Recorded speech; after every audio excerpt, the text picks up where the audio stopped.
Hi guys, this is Zach from Watches on You. I am back again making videos. Sorry for the absence. I was off at college, but now I'm back for the winter. So now let's jump into this review. So as you can tell in front of me, I have the Breitling Chronomat Bentley 42. This is, as you can tell by the name, it's a special edition for Bentley, obviously Bentley motor cars.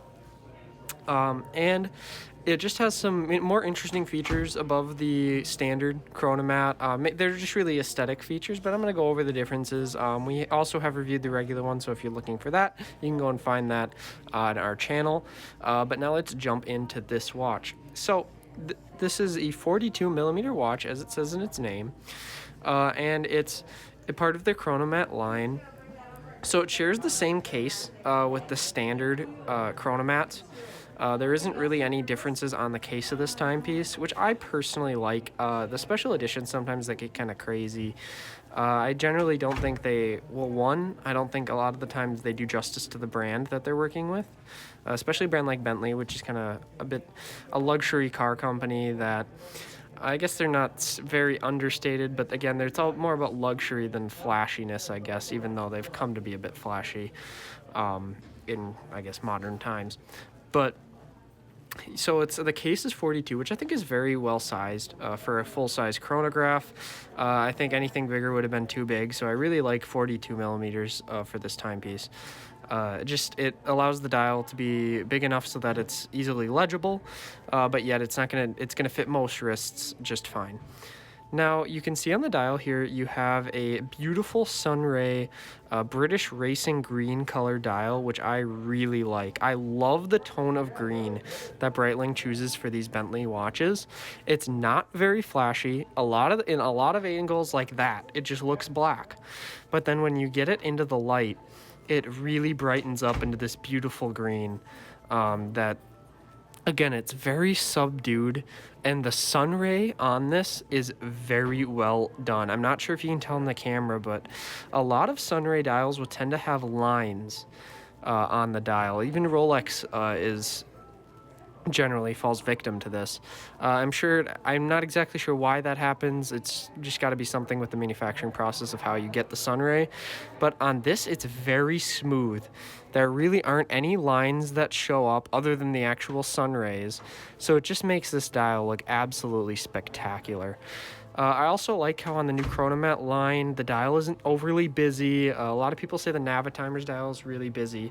So I like how on the Chronomats, they tried to take away anything that's really very unnecessary at all on this watch, so that it provides a bit of a classier, more elegant look, I guess, to it. More accustomed to an everyday wear or business watch, something like that. Now you can see you do get a tachometer ring going around the outside, and obviously that's fitting in with the car theme of this Bentley watch. And that is done with also some nice red accents on the inside, which is actually the chapter ring there, which matches with the second hand on the chronograph, which I really like as well. Just gives another pop of color to the dial, make it a little bit more interesting. So the bezel you get on this, it is a timing bezel. You can see it is really is fully polished, which gives it a bit more of an elegant look again compared to the Breitling sports models. It's not overly done, however, like the old Breitling Chronomats from a long time ago, where basically the entire watch was polished. I really like the direction Breitling's been going these past few years, making the watches a little bit more subdued, and I guess just more fitting for the everyday wear. Which I really enjoy. So now I'm going to demonstrate the bezel. So it's a 120 click bezel. I still wouldn't dive with this timepiece because it is a chronograph and the pushers do not screw down, which you generally really would want for a diving timepiece, just because it provides extra security for water getting into the case. But it is great, however, for just timing anything in your everyday life. Most people would probably use it for things like cooking, things like that. It can be really useful. It does have a 200-meter water resistance, however, so it's definitely safe for swimming. It's just maybe diving. I would probably go with the Super Ocean lineup if you're planning on doing any of that. Again, also since the bezel is chrome, the visibility isn't quite as great as the Super Ocean models. But again, for everyday use, this is absolutely perfect, and I really like also the feeling. It's very clicky. There's no shake at all. It really locks down nice and tight. So I like how they did that bezel. Now let's go into the bracelet, which is perhaps the most notable and divisive feature about the new Chronomat lineup. It has what's kind of nicknamed the bullet style of bracelet, where it has essentially what looks like a bunch of rods, horizontal rods, that are just seemingly connected. You can't even see the linkages between them. And it provides for a very unique look. And I will be honest, when this first came out, I wasn't a huge fan of it. But after seeing it in person, I think it actually does look spectacular. I thought it was going to look very kind of 70s or 90s, just outdated. But when I saw this watch in person, I think that the bracelet actually does a very nice job. And there is a plastic covering over this, so that's why it may not look as flashy there. I'll just peel it back a little bit.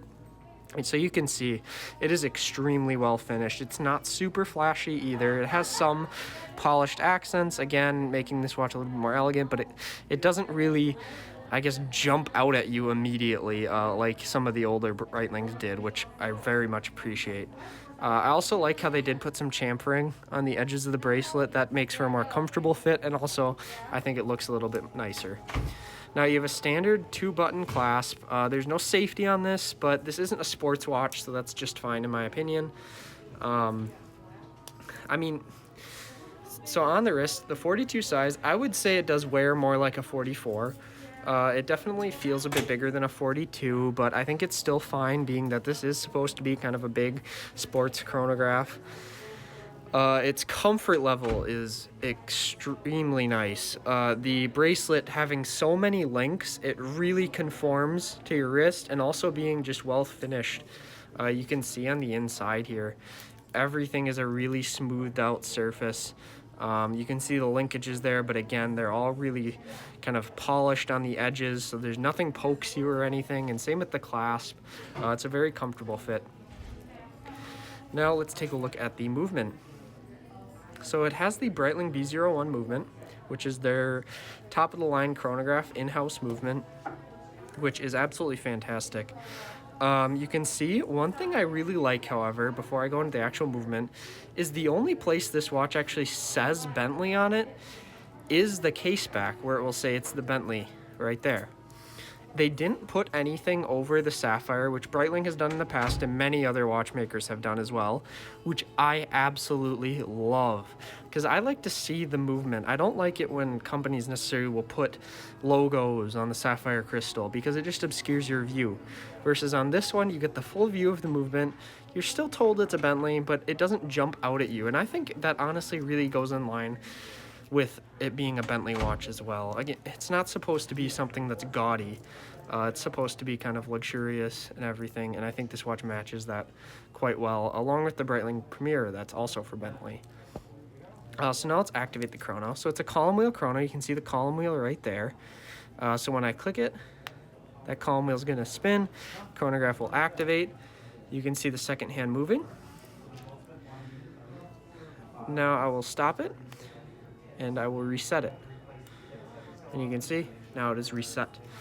So as for some features about the movement, you're going to get about 72 hours of power reserve on this. It's chronometer movement, so you're not going to have to worry about accuracy. And it's really going to live up to your expectations, if not exceed them.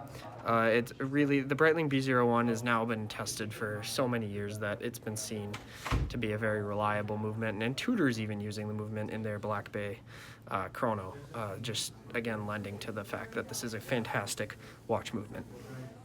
So now let's get into pricing. So the pricing on this is $8,100. Yes, it's a lot for a Breitling, but again, the finishing quality on this I would say matches the other watches in its price category, when you consider the fact that it is still so much less than the retail of a watch like a Daytona, and especially the pre-owned cost of a Daytona, which is really probably the main comparison that you'd make for this type of timepiece. I think it actually is priced quite well. You compare it to other Omegas, I would say this honestly feels better and is finished better than Omegas, and the Omega Chronos are going to be about the same price as well. So I think that it fits in quite nicely with that. So now I would like to let me know what you guys think down in the comments. I'd just like to hear your opinions on this timepiece or just Breitling in general. I would like to thank Continental Diamond for loaning the watch for the purposes of this review. There's a link in the description to their website if you'd like to check out this or any of the other watches in their selection. Thank you for watching.